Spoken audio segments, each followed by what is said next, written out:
The first statue appeared overnight. No artist, no witnesses, just a flawless stone woman standing in the park as if she'd always been there. By morning, she had moved.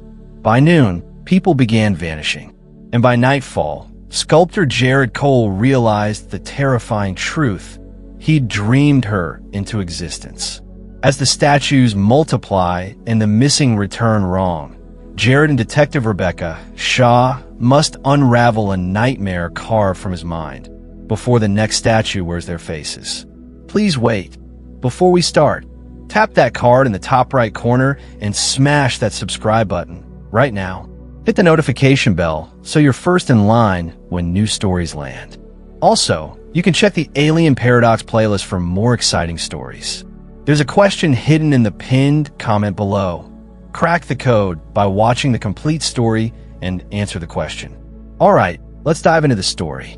The morning mist clung to Maplewood Park like a shroud as Jared Cole trudged past the empty benches, his thermos of coffee steaming in the crisp autumn air. The sculptor's calloused fingers tightened around the warm metal as he rounded the bend, then froze mid-step. His coffee hit the pavement with a hollow clang, dark liquid splattering across his work boots. A crowd had gathered around something at the park center, their murmurs creating an electric buzz in the otherwise quiet dawn. "What the hell is that?" Jared muttered, pushing through the gathering crowd. The words died in his throat when he saw it. The statue stood 7 feet tall on a base that hadn't existed yesterday, carved from stone so black it seemed to absorb the morning light. A woman, no. Something that only looked like a woman captured in mid-stride, her form clad in a sleek suit that clung to every curve like liquid shadow. Silver hair cascaded down her back in impossible detail, each strand individually carved, yet flowing like real hair caught in an unfelt breeze. Jared's breath came in short gasps as he stared at the face. Those high cheekbones, the slight upturn of the nose, the full lips parted just enough to suggest she might speak. He knew every line, every contour, had drawn them 100 times since the dreams began. "Pretty thing, ain't she?" said an old man beside him, chewing on a toothpick. "Just showed up overnight. Crew must have worked through the dash, no." Jared's voice sounded foreign to his ears. "No crew did this."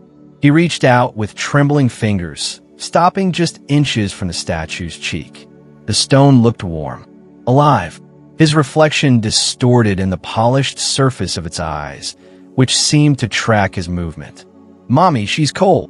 A little girl in a pink jacket darted forward before her mother could stop her, pressing her small palm against the statue's hand. Then the stone fingers twitched. The child screamed, yanking her hand back as if burned. The crowd surged backward, a wave of gasps and shouts rippling through them. Jared stood rooted to the spot, his artist's eye catching the subtle shift in the statue's posture. Fingers now slightly curled where before they'd been straight, the angle of the head tilted just a fraction more toward the crowd. "Did you see that?" A teenager whispered, phone camera pointed at the statue with shaking hands. "It moved. I swear it fucking moved." Jared barely heard them. His entire world had narrowed to those stone eyes that seemed to stare directly into his soul. The same eyes that haunted his dreams for weeks. The same face he'd been compulsively sketching in the dead of night, each drawing more detailed than the last, until 3 nights ago, when he'd woken to find clay under his fingernails and a half-formed sculpture on his workbench. A sculpture that now stood perfected before him, though he had no memory of bringing it here. The statue's lips seemed to curve into the faintest smile. Jared stumbled back, colliding with a park bench as his legs gave out. His coffee pooled around his shoes, the bitter smell mixing with something else, a scent like wet stone and ozone that made his teeth ache. "Hey man, you okay?" someone asked, grabbing his shoulder. Jared couldn't answer, because as the crowd panicked around him, as phones buzzed with calls to the police and news stations, only he noticed the most terrifying detail of all. Tucked in the statue's shadow, nearly invisible against the black stone, lay a small, perfect replica of the Maplewood Park gazebo. A replica he'd carved in clay just last night while sleepwalking, and it was still warm. Jared's studio smelled of clay dust and turpentine. The usual comforting scents now turned sinister. He paced between his work tables, kicking aside chunks of dried plaster as his fingers raked through his already disheveled hair. The sketches papering the walls fluttered with his agitated movements. Dozens of renderings of the same impossible woman, each more detailed than the last. How is this possible? He muttered, snatching a half-finished clay model from the shelf. His thumb brushed over the face, identical to the statue in the park down to the faint smirk at the corner of its lips. I never showed these to anyone. His phone buzzed violently against the workbench, making him jump. A news alert flashed across the screen. Mysterious statues appear overnight in 3 major cities. Identical woman, no known artist. Jared's blood turned to ice. The accompanying photo showed the same silver-haired woman standing in a Chicago plaza, her stone fingers curled around a businessman's wrist in mid-motion. The caption read, "Witnesses claim the statue moved before security cameras malfunctioned."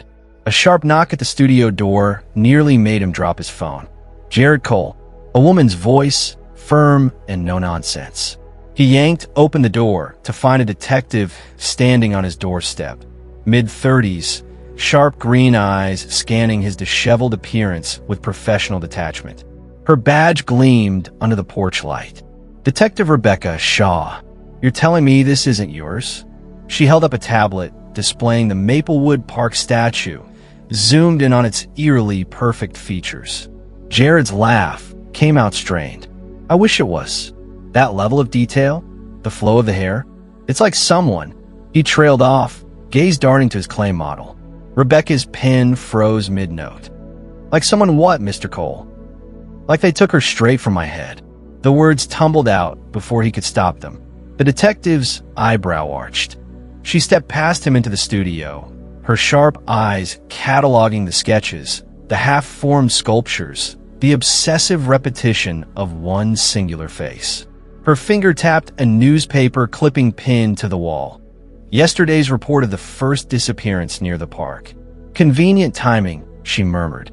"You dream up a woman, she appears as a statue, and people start vanishing." Jared's stomach dropped.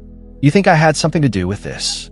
"I think you're either the unluckiest artist alive," Rebecca said, turning to face him, "or you know exactly what's happening."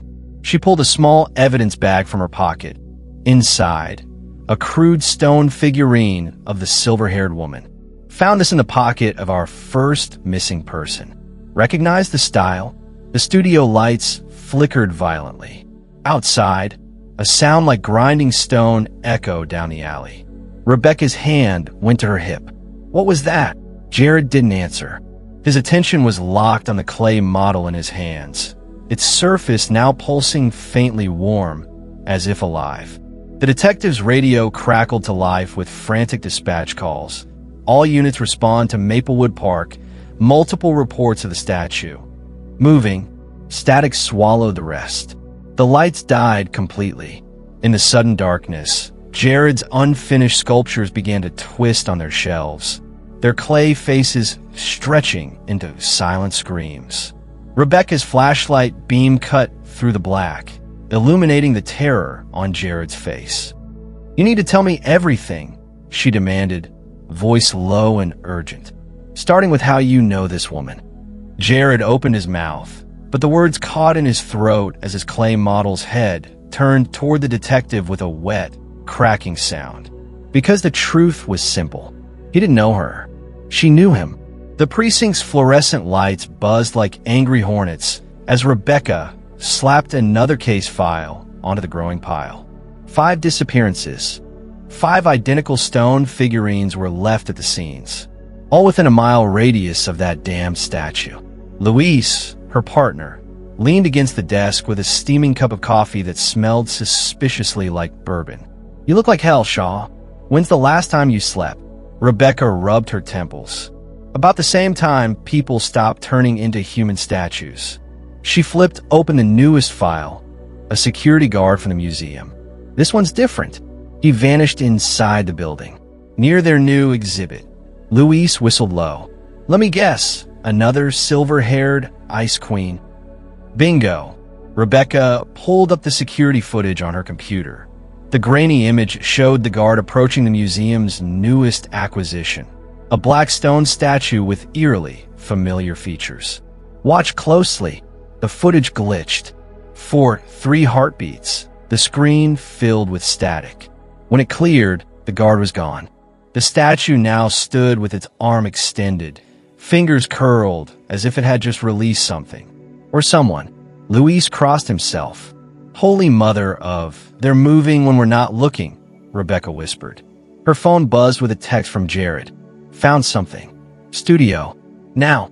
The drive to Jared's studio passed in a blur of flashing streetlights and radio chatter about more statues appearing across the city. Rebecca's knuckles whitened on the steering wheel. Every shadow looked like a stone figure waiting to come alive. She found Jared hunched over his workbench, his hands covered in clay up to the elbows. The studio looked like a tornado had hit it. Sketches torn from the walls, sculptures smashed to pieces. You better have a damn good explanation for, look at this. Jared's voice was raw, desperate. He shoved a leather-bound journal into her hands. The pages were filled with frantic sketches, each dated weeks before the first statue appeared. Rebecca's breath caught. Page after page showed the silver-haired woman in different poses, standing over sleeping figures, touching people's foreheads, even one where she seemed to be peeling someone's face off like a mask. You've been dreaming about her, Rebecca realized. Jared's haunted eyes met hers. Not dreams, memories. He flipped to the last page, a crude sketch of the woman holding something small and human-shaped. The caption read, "She collects us." A crash from the alley outside made them both jump. The studio lights flickered. Rebecca's hand went to her sidearm. What was that? Jared didn't answer. He was staring at the clay model on his desk, the one Rebecca had seen move earlier. Its surface was sweating, beads of moisture running down its face like tears. Then the studio door burst open, not from force, from the inside. The wood splintered outward as if something massive had pushed against it. But the doorway stood empty. Cold air rushed in, carrying the scent of wet stone and something metallic. Rebecca's breath fogged in the sudden chill. "Show yourself," she barked, gun raised. The response came from all around them, a whisper like wind through a graveyard. "We already have." Every sculpture in the studio turned its head in unison. Luis's voice crackled over Rebecca's radio. "Shaw, you need to get back here. We just got reports of the transmission cut off with a burst of static." On the desk, Jared's clay model stood up on its own, its tiny hands pressing against an invisible barrier as it screamed silently. Rebecca grabbed Jared's arm. "We're leaving. Now." But the door slammed shut behind them. The lock clicked. From the alley came the unmistakable sound of stone scraping against pavement. Getting closer, Jared's breath came in ragged gasps as he pressed his back against the studio wall, the rough plaster digging into his shoulder blades. The temperature kept dropping, their exhaled breath forming ghostly clouds in the air. Rebecca's gun trembled slightly in her grip as she swept the barrel across the room, targeting shadows that seemed to twitch when not directly observed. "Talk to me, Cole," she hissed through clenched teeth. "What the hell are we dealing with?" The clay figurine on the workbench had stopped screaming. Now it simply stared at them with knowing eyes, its tiny fingers leaving smudges on some invisible barrier, separating it from their world. Jared swallowed hard. I think they're using my sculptures as doorways." Rebecca's grip tightened on her weapon. "Doorways to where?" Before he could answer, the studio lights died completely. Only the dim glow from streetlights outside filtered through the grimy windows, casting elongated shadows that moved wrong, stretching when they should shrink, twitching when nothing had disturbed them. A wet, cracking sound came from the corner where Jared kept his failed sculptures. Rebecca's flashlight beam jerked toward the noise, illuminating a half-finished bust of the silver-haired woman. The clay face split down the middle like overripe fruit, black tendrils oozing from the fissure. "Okay, we're leaving," Rebecca announced, her professional calm cracking at the edges. She grabbed Jared's arm and hauled him toward the back exit. The doorknob turned to stone beneath her fingers. Cold, unyielding. Jared's journal slipped from his trembling hands, pages fluttering open to reveal a new sketch that hadn't been there before. The silver-haired woman standing over their shoulders, her mouth stretched impossibly wide. Rebecca spun, gun raised, but found only empty air behind them. Then the whispering started, not from one direction, but from everywhere at once. The walls, the floor, even inside their skulls. You see, but do not observe. You touch, but do not feel. We will teach you. Jared's knees gave out. He clutched at his temples as visions flooded his mind. A dark place between stars, a chorus of stone voices singing in unison. The terrible moment of realization when the first human had been hollowed out and replaced. Rebecca hauled him upright. "Stay with me, damn it." The studio windows frosted over with unnatural speed, delicate ice crystals forming intricate patterns that resolved into familiar faces, the missing people. Their mouths moved in silent screams. A loud thud came from the front door, then another. Each impact shook the entire building, sending tools clattering to the floor. "Something's trying to get in," Jared whispered. Rebecca's laugh was sharp and humorless. "No, Phineas. Something's trying to keep us from getting out." The clay figurine on the desk began to melt, its features running like wax. The silver-haired woman's voice emerged from the pooling clay, thick and syrupy. "We have such sights to show you, Jared Cole. Such perfect forms." The final blow shattered the front door into splinters. Not from the outside, from the inside. Rebecca's flashlight beam illuminated the doorway just in time to catch the silhouette. Tall, impossibly thin, its elongated fingers brushing the frame as it entered. The light glinted off smooth stone features as the figure stepped forward, its joints moving with terrible, jerky precision. Jared made a small, broken sound in his throat. That's the security guard from the museum." The statue thing's head rotated 180 degrees with a grinding of stone on stone, revealing the same face they'd seen on every missing person's file. Only now were its eyes open, and they were full of stars. Rebecca's training kicked in before her brain could fully process what she was seeing. Her pistol barked 3 times in quick succession, the muzzle flashes illuminating the studio in strobe-like bursts. Each bullet struck center mass, where a human heart would be, puffing stone dust into the air. The statue didn't flinch. "Jesus Christ," Rebecca breathed as the thing kept advancing, its stone feet cracking the floorboards with each ponderous step. Jared grabbed her arm, pulling her toward the back room. "Run. Bullets won't." The statue's arm lashed out with impossible speed, stone fingers wrapping around Jared's throat.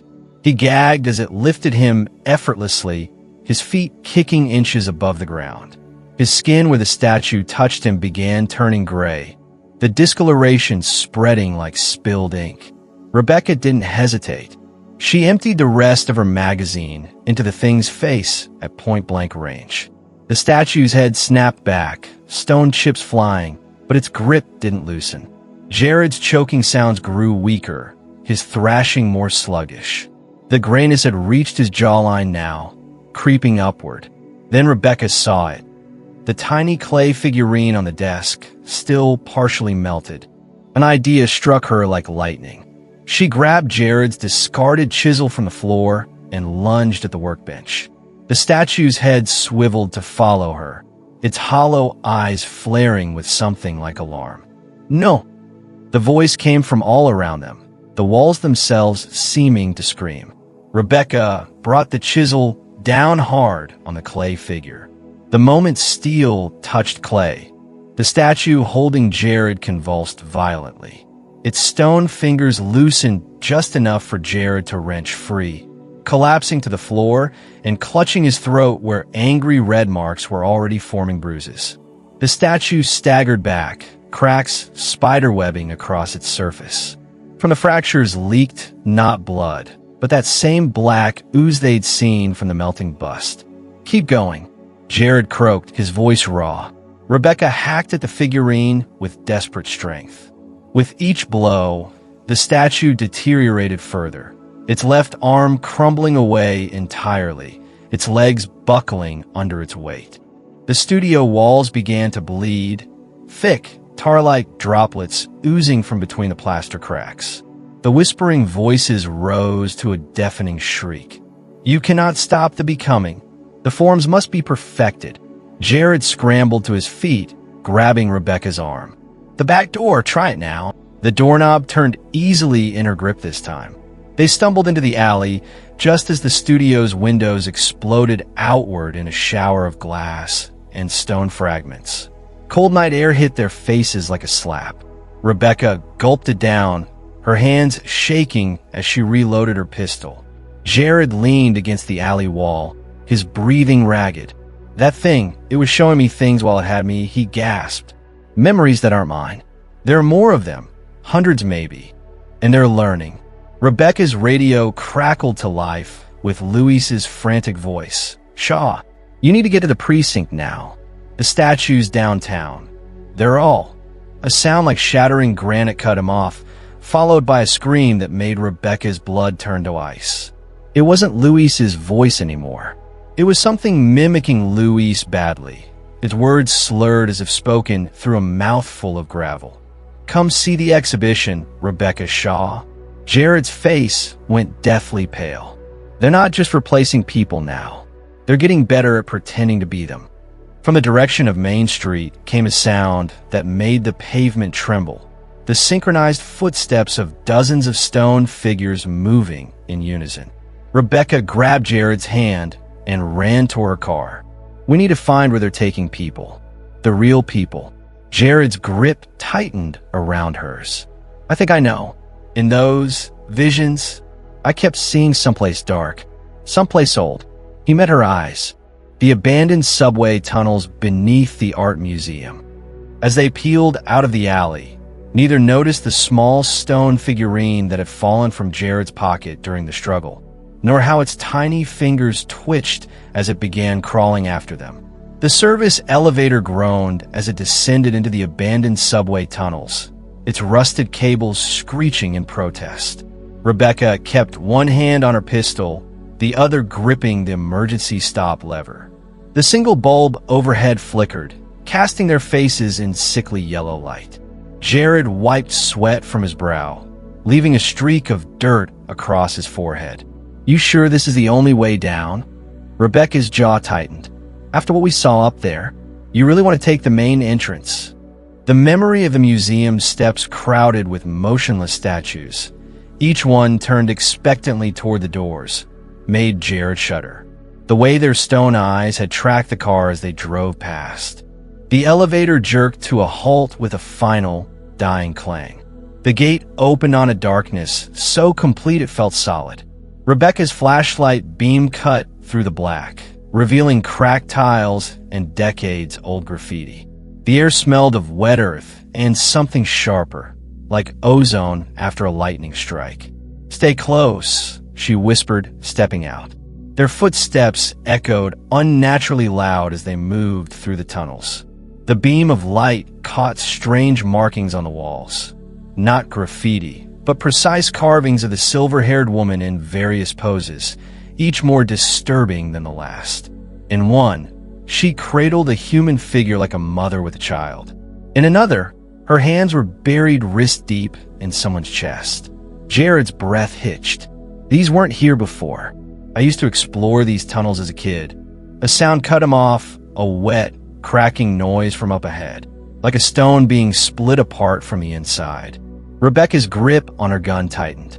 The beam trembled slightly as she aimed it toward the noise. The light revealed a nightmare. Dozens of people stood frozen in various states of transformation. Some only partially turned to stone, their flesh mottled gray. Others were nearly complete statues, their faces locked in silent screams. And at the center of it all, the silver-haired woman. Not a statue. Not anymore. She turned toward them with fluid, inhuman grace, her obsidian eyes drinking in the light. When she spoke, her voice was the sound of a glacier calving. "You came to see my collection." All around them, the half-statues began to twitch. Rebecca raised her pistol, but Jared grabbed her wrist. "Wait, look at their hands." Each figure, whether fully stone or still partly flesh, clutched a small carving tool. Hammers, chisels, even dental picks. The silver-haired woman smiled, revealing teeth like polished marble. "Every artist needs proper tools," she purred. "Jared Cole understands. Don't you, my dear?" Jared's face went slack. His voice, when it came, wasn't his own. "Yes." Rebecca barely dodged as he swung at her with sudden, brutal force. His eyes now completely black, his skin taking on a waxy, stone-like sheen. The last thing she saw before running deeper into the tunnels was Jared picking up a chisel, his movements jerky and unnatural as dozens of stone figures began shambling after her. And worst of all, the silver-haired woman's laughter echoed off the walls, growing louder with every step. Rebecca's lungs burned as she sprinted through the labyrinth of tunnels, the echoes of stone feet scraping against concrete close behind. The flashlight beam bounced wildly, illuminating glimpses of the horror pursuing her. Jared's once familiar face now twisted into something alien, his fingers elongating into chisel-like points. A dead end loomed ahead, a collapsed section of tunnel blocked by rubble. She spun, back pressed against cold stone, as the first of them shambled into view. Then more, dozens. Their movements grew smoother with each step, their stone bodies learning to mimic life more perfectly. Jared, or what had been Jared, stepped forward, his voice a grotesque parody of human speech. "No more running, Rebecca. Time to become art." The silver-haired woman glided through the crowd, her obsidian eyes gleaming. She reached out one perfect hand, fingers brushing Rebecca's cheek. The touch burned like dry ice. "You resist because you don't understand," the woman whispered. "We're not destroying. We're perfecting." Rebecca's vision swam as images flooded her mind. A dying world of crumbling statues, the last of an ancient civilization preserving themselves in stone before some cosmic catastrophe. How they'd slept for millennia, waiting for someone with a gift to wake them. Someone like Jared. Her fingers closed around the cold metal in her pocket, the backup pistol she'd kept hidden. She pressed the barrel against the silver-haired woman's chest. "You want perfection?" Rebecca spat. "Let me show you human imperfection." The gunshot echoed like a thunderclap in the enclosed space. The woman staggered back, a web of cracks spreading from the bullet hole in her pristine surface. Black ichor oozed from the fractures. The tunnel erupted in chaos. The other statues convulsed as if sharing her pain, their forms destabilizing. Jared collapsed to his knees, the stone veneer peeling away to reveal patches of human skin beneath. "You don't understand," the silver-haired woman shrieked, her voice fracturing like breaking glass. "Without us, all will be lost." Rebecca grabbed Jared's arm, hauling him up as the ceiling began to rain dust and debris. "Moo!" They stumbled through the collapsing tunnel as the statues crumbled behind them, their anguished wails fading into the rumble of falling stone. An emergency ladder appeared in Rebecca's wavering light, the way out. Jared gasped as they emerged into dawn's first light, both of them coated in dust and blood. The city around them stood silent, statues frozen mid-step in parks and street corners, now just ordinary stone again. "It's over," Jared croaked, rubbing his throat where stone had met flesh. Rebecca didn't answer. Her eyes were fixed on the art museum across the street, where a new exhibit was being installed. Workers carefully unloaded crates marked fragile as a familiar silver-haired figure watched from a poster advertising the upcoming show. She reached into her pocket, fingers closing around the small stone figurine she'd picked up in the tunnels, an exact miniature of herself, down to the scar above her eyebrow. "No," she said quietly. "It's just beginning." Across town, in Jared's abandoned studio, the clay figure on the workbench stirred, its tiny hands pressing against its chest where a bullet-shaped indentation had mysteriously appeared. And that was the end of the story. Comment below if you want the next chapter, and hit that like button. Please subscribe, turn on the bell, and, as always, keep the last light burning.